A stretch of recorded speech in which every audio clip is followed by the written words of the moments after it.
जिस समय रक्त बीज का वध हुआ उसी समय युद्ध समाप्त नहीं हुआ, बल्कि भय का वास्तविक आरंभ हुआ।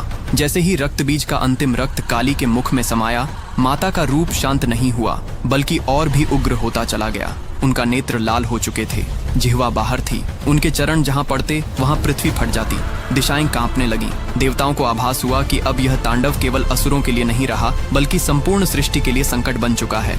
देवता भयभीत होकर ब्रह्मा और विष्णु के पास पहुंचे। दोनों समझ गए कि यह स्थिति साधारण नहीं है, यह वही शक्ति थी जो अब किसी आदेश से नहीं रुकने वाली थी। तब सभी की दृष्टि शिव की ओर गई, क्योंकि काली कोई बाहरी शक्ति नहीं थी, वे स्वयं शिव की शक्ति थी और शक्ति को केवल उसका स्रोत ही शांत कर सकता है। शिव कैलाश से चल पड़े, लेकिन जैसे ही वे युद्ध भूमि के निकट पहुंचे, उन्हें आभास हुआ कि काली का उग्र तांडव आज किसी भी संवाद से नहीं रुकेगा।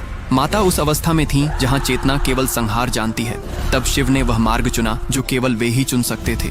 शिव माता काली के मार्ग में जाकर भूमि पर लेट गए। उन्होंने कोई अस्त्र नहीं उठाया, कोई आदेश नहीं दिया, कोई मंत्र नहीं बोला। वे केवल शांत होकर धरती बन गए। अगले ही क्षण माता का चरण शिव के वक्ष पर पड़ा। जैसे ही काली ने देखा कि उनके चरणों तले स्वयं महादेव हैं, उसी क्षण उनका उग्र भाव टूट गया। उनकी जिह्वा बाहर आ गई, नेत्रों की ज्वाला शांत होने लगी। उन्हें बोध हुआ कि जिस संहार को वे रोक नहीं पा रही थीं, वह स्वयं उनके स्वामी पर आ गया था। उसी क्षण तांडव थम गया, पृथ्वी स्थिर हो गई, दिशाएं शांत हो गईं और माता काली पुनः करुणा में लौट आईं।